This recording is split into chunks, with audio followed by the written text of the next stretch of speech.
अस्सलाम वालेकुम। उम्मीद है कि आप सब ठीक होंगे। आज का लेक्चर जो है वो खुसूसी तौर पे उन बच्चों के लिए है जिनको सी प्लस प्लस सीखने में इश्यूज़ आ रहे हैं। और इससे ये लेक्चर इंशाल्लाह ताला इसमें तमाम वो चीज़ें मैं अभी आपसे डिस्कस करूँगा जो सी प्लस प्लस सीखने के लिए ज़रूरी हैं। और सबसे पहले तो मैं आपको ये बताऊँगा कि हमें प्रोग्रामिंग लैंग्वेज की ज़रूरत ही क्यों पड़ती है। ज़ाहिर सी बात है, आपने प्रोग्रामिंग फंडामेंटल का ये कोर्स पढ़ना है तो आपको ये पता होना चाहिए कि हम ये कोर्स क्यों पढ़ रहे हैं, इस कोर्स को पढ़ने के फ़ायदे क्या हैं, और जब हम ये कोर्स पढ़ लेंगे तो हमें किन किन चीज़ों में महारत हासिल हो जाएगी। सबसे पहले हम देख लेते हैं कि इस कोर्स का बुनियादी मकसद क्या है। सबसे पहले आपने कंप्यूटर से कोई भी बात करनी हो तो आपको सबसे पहले कंप्यूटर की लैंग्वेज सीखनी पड़ेगी। तो कंप्यूटर की लैंग्वेज है 01।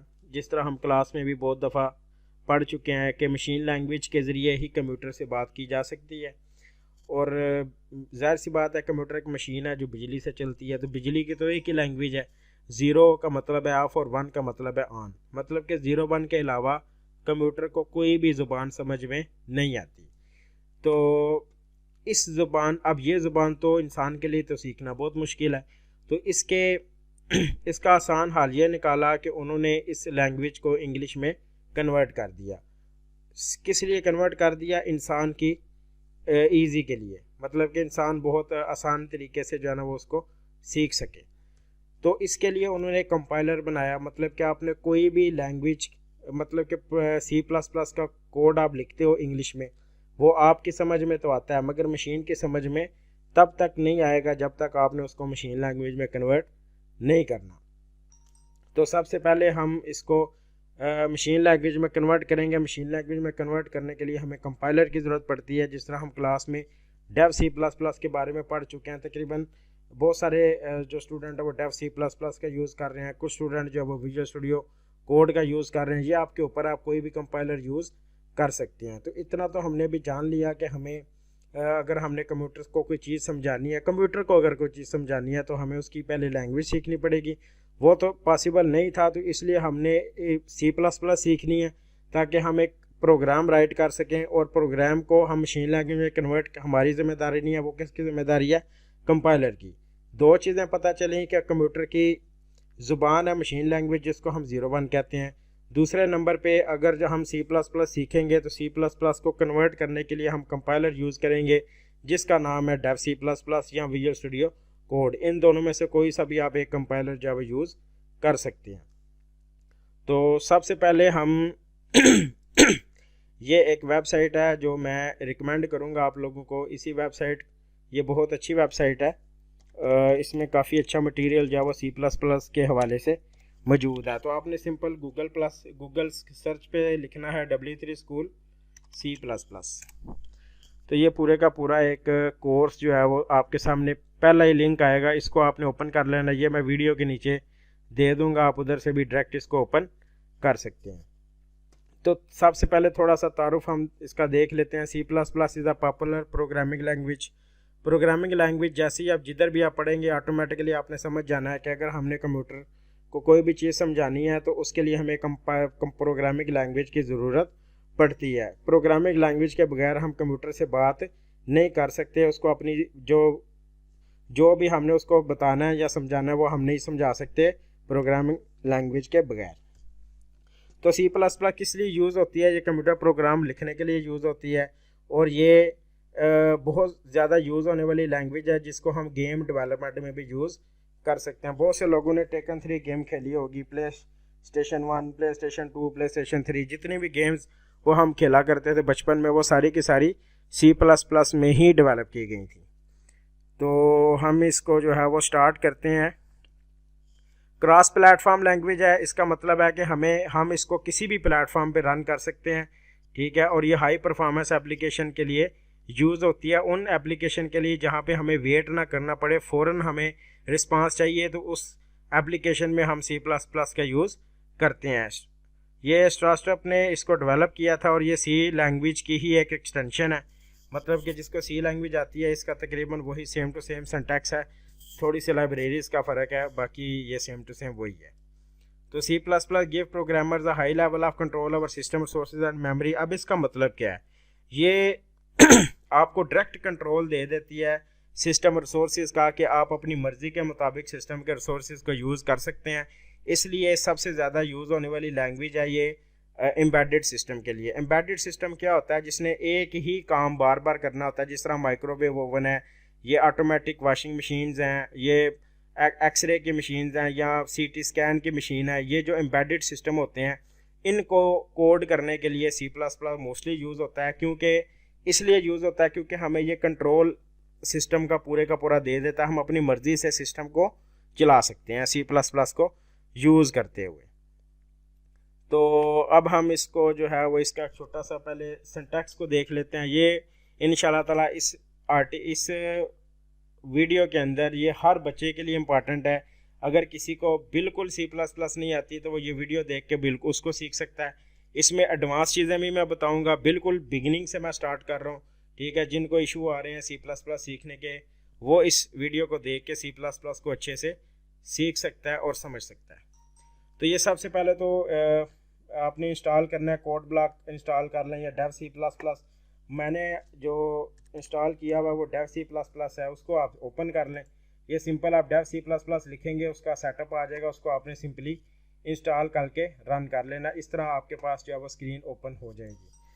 तो इसकी तो ज़रूरत हमें नहीं है। अच्छा, ये नीचे मैं आपको ये बता देता हूँ कि सबसे ये क्लास में भी बहुत दफ़ा हम डिस्कस कर चुके हैं। सबसे पहले तो ये एक लाइब्रेरी है।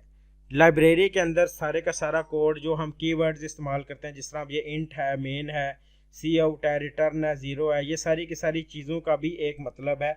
और उसका मतलब हम किधर से लेते हैं, इस लाइब्रेरी के अंदर से।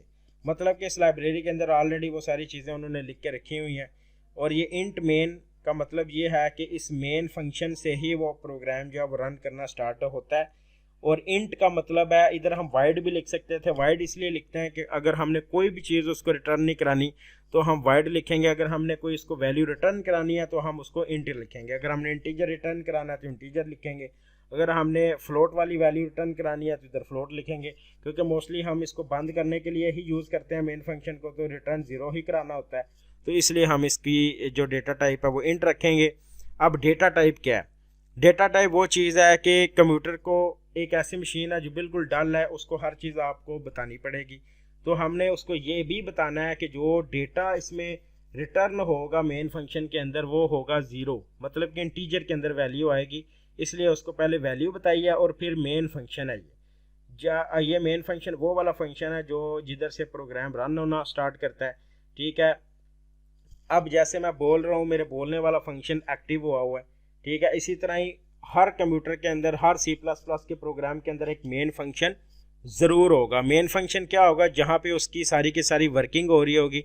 जिस तरह में इंसान की सारी वर्किंग उसके ब्रेन में होती है, इसलिए इस C++ के हर प्रोग्राम का जो ब्रेन है वो मेन फंक्शन है। कोई भी चीज़ आपने रन करनी है, आपने मेन फंक्शन के अंदर आके ही उसको रन करना है। अगर आपने कोई फंक्शन डेवलप किया हुआ है तो उस फंक्शन को आप मेन फंक्शन में कॉल करेंगे तो ही वो रन होगा, अदरवाइज वो रन नहीं होगा। सी आउट यूज़ होता है किसी भी टेक्स्ट को डिस्प्ले करवाने के लिए। इसका सिंटैक्स आप याद कर लें, सी आउट हेलो वर्ल्ड, ठीक है। आप लिखेंगे तो ये सिंपल क्या करेगा, हमारे जो भी टेक्स्ट होगा उसको डिस्प्ले करा देगा। रिटर्न ज़ीरो का मतलब है कि ज़ीरो का मतलब है ऑफ। जैसे ही मैं इसको रिटर्न ज़ीरो कराऊंगा तो ये पूरे का पूरा जो प्रोग्राम है ये बंद हो जाएगा। तो अब इसको हम इसके सिंटैक्स की तरफ आते हैं। इसका सिंटैक्स मैंने जो है वो ये नीचे प्रॉपरली एक्सप्लेन किया हुआ है कि इसका सिंटैक्स जो है वो क्यों यूज़ होता है। ये इंक्लूड हेडर फाइल लाइब्रेरी है जो मैं ऑलरेडी आपको बता चुका हूँ। जिस तरह अब ये सी आउट है, ठीक है, ये सारे का सारा जो है ना ऑलरेडी इसमें जो फंक्शनलिटी है वो इस इंक्लूड आईओस्ट्रीम के अंदर मिलती है। तो ये सारी चीज़ें नीचे मैंने ऑलरेडी आपको एक्सप्लेन करा दी हैं। इसको अगर आप दोबारा पढ़ेंगे तो आपको मज़ीद इसकी अच्छी समझ आ जाएगी। हाँ, ये वेबसाइट रिकमेंड करने का एक वजह और भी थी कि आपको रन टाइम पे ये कोड चलाने का ऑप्शन दे देता है। अगर आपने ये वाला ऊपर वाला कोड चला के देखना है तो आप ट्राई इट योर सेल्फ के बटन के ऊपर क्लिक करेंगे तो ये आपके सामने एक वर्किंग स्पेस खुल जाएगा और इधर आपका जो है ना वो कोड डिस्प्ले हो जाएगा। अगर फॉर एग्जांपल इस कोड के अंदर मैं चेंज करता हूँ कुछ भी, अगर इधर मैं लिखता हूँ माय नेम इज़ अदील, तो ये अगर इसको मैं रन करूँगा तो जो भी मैं चेंज किया होगा वो इधर मुझे ये डिस्प्ले करवा देगा। जो भी आप इसमें चेंज करेंगे, ठीक है, अगर मैं रिटर्न 0 की जगह रिटर्न 1 करता हूँ तो ये मुझे जो भी मैंने चेंज किया उसके हिसाब से ये मुझे फ़ौरन जब वो कोड रन करके इधर मुझे दिखाता है। तो ये ऑलरेडी मैंने एक्सप्लेन कर दिया है। तो ये हम, अगर आपने using name space std use नहीं करना तो फिर आप सी आउट के आगे इस तरह std भी यूज़ कर सकते हैं, मगर हमने जो क्लास में यूज़ किया हुआ वो हैश इंक्लूड लाइब्रेरी के नीचे ही एक दफ़ा अगर यूज़ कर लें तो फिर हर दफ़ा सी आउट के साथ आपको ये लिखने की ज़रूरत नहीं पड़ेगी। अब आगे आउटपुट पे आ जाते हैं। आउटपुट, कोई भी आपने कोई चीज़ डिस्प्ले करवानी है, हम ऑलरेडी देख चुके हैं कि उसके लिए आपने सी आउट का ऑब्जेक्ट कॉल करना है। जैसे ही हम सी आउट के आगे कोई भी चीज़ लिखेंगे तो वो हमारी स्क्रीन के ऊपर डिस्प्ले हो जाएगी। सी प्लस प्लस को सीखने का सबसे बेस्ट तरीका वो ये है, जिस तरह मैंने खुद भी सीखी थी, कि आप सबसे पहले हेलो वर्ल्ड का कोड रन करके देखें और ऑटोमेटिकली आप आहिस्ता आहिस्ता एडवांस होते चले जाएं उसी हेलो वर्ल्ड के कोड के अंदर। मतलब कि अगर आपने फंक्शन बनाना है उसी कोड के अंदर बनाएं, अगर आपने कोई वेरिएबल्स के अंदर वैल्यू डालनी है उसी कोड के अंदर डालें। मतलब कि डायरेक्ट आप एडवांस की तरफ ना जाएं। जब आप डायरेक्ट एडवांस की तरफ जाएंगे तो आपको बिल्कुल समझ नहीं आएगी। अगर आप बिल्कुल बिगिनिंग से आहिस्ता आहिस्ता आहिस्ता आहिस्ता सीढ़ियाँ चढ़ के ऊपर जाएंगे तो आपको बहुत अच्छे तरीके से समझ आएगी। जिस तरह भी इस वीडियो में भी बिल्कुल बिगिनिंग में आपको हेलो वर्ल्ड का कोड जो है वो रन करके दिखाया। अब हम इसको अपने कंपाइलर के ऊपर भी चला के देख लेते हैं। सिंपल आपने क्या करना है, इस कोड को मैं अगर अपने कंपाइलर में चलाना चाहूँ तो मैंने इधर जाके प्रोजेक्ट पे क्लिक करना है, क्योंकि कंसोल एप्लीकेशन मैं बना रहा हूँ, और इधर मैं अपने प्रोजेक्ट का नाम को कुछ भी रख सकता हूँ। ये हेलो वर्ल्ड मैंने रख दिया। इधर आपने देख लेना कि ये C++ प्रोजेक्ट को ही टिक होना चाहिए, क्योंकि हमारा ये C++ का प्रोजेक्ट है। ओके के ऊपर आपने क्लिक करना है। ये जिधर आप अपनी फ़ाइल सेव करवाना चाहते हैं उधर आप अपनी फ़ाइल सेव करवा दें। जबकि मैं डेस्कटॉप पे करवाना चाहता हूँ तो मैंने ये सेव कर दिया, तो ये मेरा कोड रन हो गया, क्योंकि मैंने इस कोड को जो है ना वो रन करना है, तो कंपाइल भी करे रन भी करे। तो ये अब आपने देखना है कि मैंने जो C++ की जो फाइल जनरेट होगी वो कहाँ पे मैंने सेव करवानी है, वो भी मैं डेस्कटॉप पे रखना चाहता हूँ। सेव पे क्लिक करेंगे तो हमारी वो फाइल जो है वो रन हो जाएगी, और वो जो भी फाइल मैंने डेस्कटॉप के ऊपर रखी हुई है वो उधर जो है ना वो ये हमें नीचे बता रहा है कि जो रिटर्न वैल्यू है वो 0 है। 0 वैल्यू रिटर्न किया तो ही वो आपका जो कोड है वो एग्जिट हुआ है, अदरवाइज उसने एग्जिट नहीं होना था।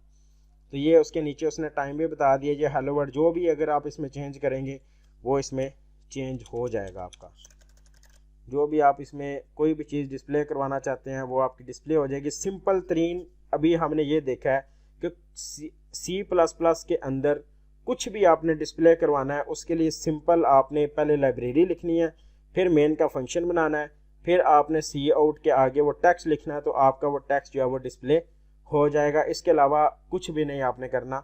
तो इतना काम हमने देख लिया। अब हम आगे ऑटोमेटिकली आहिस्ता आहिस्ता हम इधर इसके अंदर ही एडवांस होते चले जाएंगे। इसी कोड के अंदर हम जो है वो चेंज कर करके दोबारा देखेंगे। 2 लाइनों के अंदर लिखना है। ये /n क्या करती है कि आपके जो भी आपने टेक्स्ट लिखा है उसको न्यू लाइन में कन्वर्ट कर देता है। फॉर एग्जांपल अब हम इधर ही हम इसको ट्राई करके देखेंगे। अगर मैं ये /n निकाल देता हूँ तो ये जो नीचे आई एम लर्निंग C++ आया ये एक ही लाइन के अंदर आएगा, क्योंकि हमने लाइन को ब्रेक नहीं किया। /n का मतलब ये है कि न्यू लाइन के ऊपर कन्वर्ट हो जाए। तो अगर आपने न्यू लाइन के ऊपर जाना है तो आप /n इधर लिखते हैं, जबकि मैंने नहीं लिखा। अब उसने एक ही लाइन में वो प्रिंट करवाना है, जबकि मैं हेलो वर्ल्ड अलग लाइन पे और दूसरा जो है वो अलग लाइन पे करवाना चाहता हूँ, तो उसके लिए मुझे /n लिखना पड़ेगा इधर, तब ये न्यू लाइन पे कन्वर्ट होगा। तो इसी के अंदर हम जो है वो इस सी आउट को कॉपी करके इधर, ये मैं आपको बता रहा हूँ साथ साथ तरीका, वो वेबसाइट ओपन कर लें, उधर बिल्कुल स्टार्ट से शुरू करें, आहिस्ता आहिस्ता कंसेप्ट सीखना स्टार्ट करें, साथ आप अपना कंपाइलर खोल लें। जैसे जैसे एडवांसमेंट होती चली जाएगी हम इसी कोड के अंदर उसको लिखते चले जाएंगे। तो इसको मैंने एक लाइन में और दूसरे को मैंने नेक्स्ट लाइन में करना है, स्लैश एन करूँगा तो वो नेक्स्ट लाइन में प्रिंट हो जाएगा। तो ये मेरा नेक्स्ट लाइन में प्रिंट होगा। ये आप देख सकते हैं कि ये लाइन अलग है और ये लाइन अलग है। तो अब हम आगे चलते हैं। अब कमेंट है, कमेंट बहुत ज़रूरी है। अगर आप एग्ज़ाम में भी कमेंट लिखेंगे तो बिल्कुल आप अपने कोड को समझा सकते हैं एग्जामिनर को कि भाई इस कोड का ये मतलब है। मतलब कि आप अगर किसी बड़ी कंपनी में जॉब कर रहे हैं, एक बड़ा टास्क जो है वो 4-5 डेवलपर्स में डिवाइड हुआ है। अब जाहिर सी बात है कि हर बंदे ने अपना कोड दूसरे बच्चे डेवलपर को समझाना है, ठीक है। एक तरीका ये है कि आप ज़ुबानी उसको समझा दें, जबकि दूसरा तरीका ये है कि आप जो भी कोड लिखते हैं उसके ऊपर कमेंट दे दें कि भाई इस कोड का ये मतलब है। तो दूसरा डेवलपर ऑटोमेटिकली उसको ईजिली समझ जाएगा कि इसका क्या मतलब है। सिंपल ये 2 स्लैशेस लगा के आगे जो भी आप लिखेंगे तो वो कंपाइलर उसको एग्जीक्यूट नहीं करेगा, वो इग्नोर कर देगा। वो सिर्फ यूज़र के लिए होगा कि यूज़र उसको देख के समझ जाए कि इस कोड का क्या मीनिंग है। तो अगर इधर मैं इसके अंदर ही कमेंट अगर ऐड करना चाहूँ तो इधर लिखा हुआ है कि this is a comment of me, तो आप अपनी मर्ज़ी से कुछ भी इसका लिख सकते हैं। अगर मैं इसको रन भी करूँगा तो ये कंपाइलर इस कमेंट को इग्नोर कर देगा, ये कमेंट नहीं जो है वो कंपाइलर रन करेगा। ये सिर्फ यूज़र के इंफॉर्मेशन के लिए हम लिखते हैं। सिंगल लाइन कमेंट है तो उसके लिए 2 स्लैशेस हैं। अगर मल्टी लाइन कमेंट आपने लिखना है, थोड़ा सा मजीद है उसको एक्सप्लेन करना है, तो इसलिए स्लैश स्टार और फिर स्टार स्लैश आप लिखेंगे जिधर आपने एंड करना है। तो ये आपका मल्टी लाइन कमेंट भी आप उस कोड के हर चीज़ को हम उसी कोड के अंदर ही आहिस्ता आहिस्ता, ये कोडिंग सीखने का सबसे बेस्ट तरीका है कि आप उसी कोड के अंदर आहिस्ता आहिस्ता जो है ना वो एडवांस होते जाएं। जो भी चीज़ आप पढ़ते जाएंगे उसी के अंदर ही इसको ट्राई करते जाएं। तो अब हम कमेंट के आगे हमारे पास जो वेरिएबल्स आ जाते हैं। वेरिएबल का जो है वो हम पहले तो टाइप्स देख लेते हैं कि वेरिएबल्स की जो टाइप क्या है। इंट है वो इंटीजर स्टोर करते हैं, जो डबल है वो फ्लोटिंग पॉइंट नंबर्स। अगर आपने मज़ीद बड़ी वैल्यूज़ आपने अगर स्टोर करवानी है तो उसके लिए डबल की डेटा टाइप है। 4 वेरिएबल्स में हम करैक्टर स्टोर करा सकते हैं। स्ट्रिंग वेरिएबल में हम पूरी के पूरी एक स्ट्रिंग जो है वो हम सेव करा सकते हैं। और बूल वेरिएबल में हम ट्रू या फॉल्स, अगर हमें सिर्फ 2 ही वैल्यू लेनी है जिसका एक वैल्यू ट्रू या फॉल्स, ठीक है, तो उसके लिए हम बूल की जो डेटा टाइप है वो हम इस्तेमाल करते हैं। वेरिएबल का सिंपल कंसेप्ट अगर मैं आपको बताना चाहूँ तो वो ये होगा कि हर इंसान के अंदर ब्रेन होता है। ब्रेन किस लिए होता है? मेमोरी स्टोरेज के लिए। कोई भी चीज़ अगर मैंने किसी को बतानी है तो वो उसके ब्रेन में जाके स्टोर हो जाती है। इसी तरह अगर आपने कंप्यूटर की मेमोरी में अगर कोई चीज़ स्टोर करवानी है तो उसके लिए आपको वेरिएबल का इस्तेमाल करना पड़ेगा। मतलब कि कंप्यूटर की मेमोरी तो है, मगर उस मेमोरी को अगर आपने यूटिलाइज करना तो कैसे करेंगे? सिंपल वेरिएबल के ज़रिए। तो वेरिएबल का बिल्कुल आसान सा कंसेप्ट है वो जो मैंने आपको बताया है। और अगर आपने इसको यूज़ करना है तो सिंपल पहले डेटा टाइप लिखनी है कि भाई किस किस्म की डेटा, मतलब कि किस किस्म का डेटा मैं स्टोर करवाना चाहता हूँ। अब मैं डेटा जो स्टोर करवाना चाहता हूँ उसकी डेटा टाइप है इंट। इसका मतलब ये है कि मैं नंबर स्टोर करवाना चाहता हूँ। आगे उसका डेटा वेरिएबल का कोई भी, दुनिया का कोई भी ABC का नाम आप यूज़ कर सकते हैं वेरिएबल के लिए। सबसे बड़ी गलती आपने ये की थी एग्ज़ाम के अंदर कि आपने वेरिएबल ऊपर कुछ और डिक्लेयर किए हुए थे और नीचे यूज़ आपने कुछ और वेरिएबल डिक्लेयर, मतलब कि आपको पता ही नहीं है कि वेरिएबल यूज़ किस लिए होते हैं। तो अभी ये अच्छे से इसको समझ लें कि वेरिएबल यूज़ होते हैं मेमोरी को एलोकेट करने के लिए। जो भी अगर हमने कंप्यूटर में कुछ भी स्टोर करवाना है तो हम वेरिएबल के ज़रिए स्टोर करवाएंगे। अगर हमने 15 वैल्यू स्टोर करवानी है कंप्यूटर के अंदर, पहले वेरिएबल बनाना पड़ेगा। सबसे पहले डेटा टाइप, उसके आगे कोई भी नाम वेरिएबल का, और जो भी वैल्यू आपने उसके अंदर स्टोर करवानी है वो आप करवा सकते हैं। और अगर आपने उस वेरिएबल की वैल्यू डिस्प्ले करवानी है तो आप सी आउट के ज़रिए उसकी सी आउट के आगे उस वेरिएबल का नाम लिखेंगे। जो नाम आपने डिक्लेयर एक दफ़ा कर दिया वही नाम आप सी आउट का लिखेंगे, उसके बगैर आप कोई नाम नहीं लिख सकते। तो इस कोड को हम उसी एग्जाम्पल के अंदर, ठीक है, ये मैंने आपको एक तरीका बताया था। अगर आपने कोडिंग सीखनी है तो उसी एग्जाम्पल के अंदर आपने इसको लिखना है। तो इसी कोड के अंदर पहले हम एक वही हमने बना लिया। इंट डेटा टाइप है, वेरिएबल का नाम जिस तरह मैंने आपको बताया था मैं अपनी मर्ज़ी से चेंज कर सकता हूँ, वो मैंने चेंज कर लिया। इसकी वैल्यू भी मैं चेंज कर सकता हूँ, वैल्यू भी मैंने चेंज कर ली। अब सी आउट माई नाम में, ठीक है, जो मैंने वेरिएबल ऊपर डिक्लेयर किया है उसी को ही मुझे लिखना पड़ेगा। तो वो मैंने जो है ना वो वेरिएबल, वो जो मैंने इधर वेरिएबल जो है वो इधर लिखा है। तो इसको अगर मैं रन करता हूँ तो ये सी आउट वेरिएबल के अंदर जो भी वैल्यू होगी वो डिस्प्ले हो जाएगी, जबकि 76 वैल्यू है। अब ये देखें, ये एक ही लाइन के अंदर जो है वो, अब आपको पता चलेगा कि स्लैश एन कितना ज़रूरी है कि ठीक है। अब हम ये सारी आउटपुट मिक्स हो गई क्योंकि मैंने 76 को अलग लाइन पे, और ये इसको मैं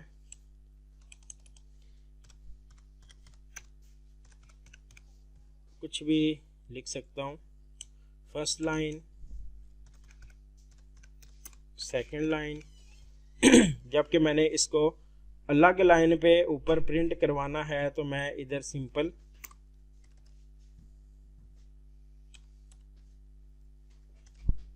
स्लैश एन लिखूंगा तो वो न्यू लाइन के अंदर चला जाएगा।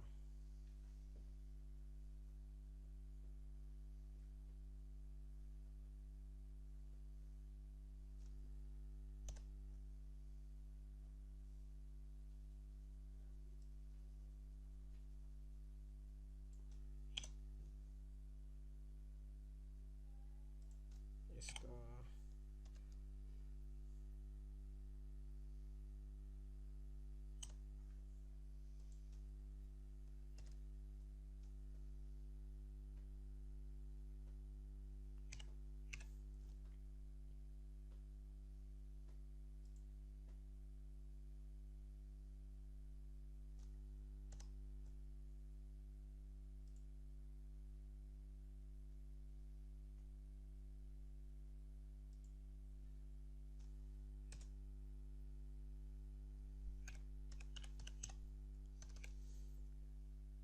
हाँ, अब इसके न्यू लाइन में करने के लिए हमें स्लैश एन का सी आउट जो है वो अलग से ही हमें बनाना पड़ेगा, उसके साथ हम इसको नहीं बना सकते। अब इसी तरह आपको नई चीज़ें भी पता चलती जाएंगी, जैसे जैसे आप खुद इसकी कोडिंग करेंगे तो आपको ये सारी चीज़ें पता चलती जाएंगी ऐसे ऐसे। अब ये 76 आ गया और ये फर्स्ट लाइन और ये सेकंड लाइन, मैंने 76 को अलग लाइन पे और फर्स्ट लाइन को अलग लाइन पे करवाना था, तो उसका ये तरीका है। इसी तरह अगर प्रैक्टिस करते जाएंगे तो आपको सारी चीज़ें क्लियर हो जाएंगी, मगर शर्त यह है कि आपने खुद उसको प्रैक्टिकल करके देखना है। जब तक आप प्रैक्टिकल नहीं करेंगे तब तक आपको समझ इसकी नहीं आएगी, ये तो शर्त यह बात है।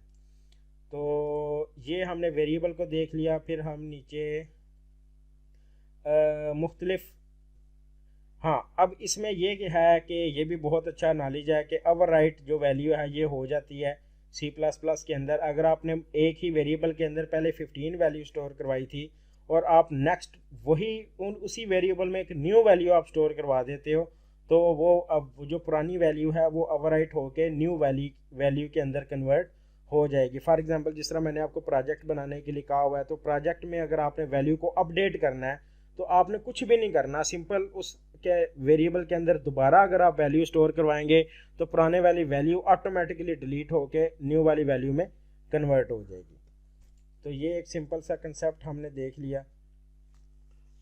तो ये मुख्तलिफ डेटा टाइप्स का उसने बताया हुआ है कि अगर आपने इंटीजर है तो उसका इंट डेटा टाइप है, अगर आपने एक से ज़्यादा दफ़ा उसका वैल्यू मतलब कि फ्लोटिंग पॉइंट विद डेसिमल्स भी आपको चाहिए तो उसके लिए डबल की डेटा टाइप है। करैक्टर अगर आपने स्टोर करवाना है वेरिएबल में तो उसकी 4 डेटा टाइप है। अगर हम इस सारे को टेस्ट करना चाहें तो हम इसी को अपने जो प्रोग्राम हमने इधर लिखा हुआ है इसी के अंदर हम इसको जो है ना वो चेक करके देखते हैं कि क्या ये जबकि ये सी आउट के अंदर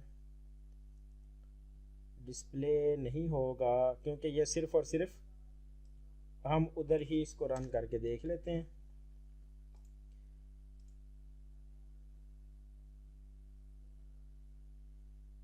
ठीक है, ये भी वेरिएबल्स को डिस्प्ले करना किस तरह करना है ये ऊपर हम देख चुके हैं। ये बहुत इम्पॉर्टेंट है, इसको समझना बहुत ज़रूरी है, इसको हम देख लेते हैं। इसको हम इधर से पहले इधर भी रन करके देख लेते हैं, फिर हम अपने कंपाइलर पे जो हम कोड जो लिख रहे हैं उसके अंदर भी रन करके इसको चेक कर लेते हैं। आपने अगर एडिशन करवानी है तो आपने सबसे पहले क्या करना है, एक वेरिएबल बनाना है। जबकि हमने नंबर की एडिशन करवानी है तो आपने उसकी डेटा टाइप इंट रखनी है, आगे उसका वेरिएबल आपको मैंने जिस तरह बताया कि भाई दुनिया का कोई भी लेटर जो है वो आप उसको आप वेरिएबल बना सकते हैं। तो हमने एक्स के अंदर जो भी वैल्यू सेव करवानी है आगे उसकी वैल्यू हमने दे दी।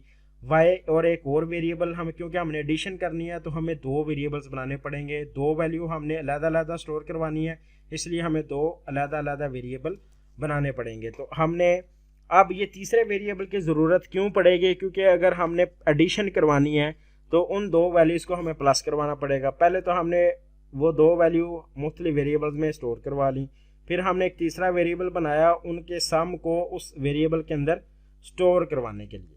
तो जो भी आप कैलकुलेटर आप यूज़ करते हो उसके अंदर जो एडिशन का फंक्शन है वो उसका ये कोड सिर्फ इतना ही है, इसके अलावा उसके अंदर कोई कोड नहीं हुआ। अगर आपने यूज़र से वैल्यू लेनी है तो सिंपल आप क्या करें, इधर आप सी इन लिखेंगे तो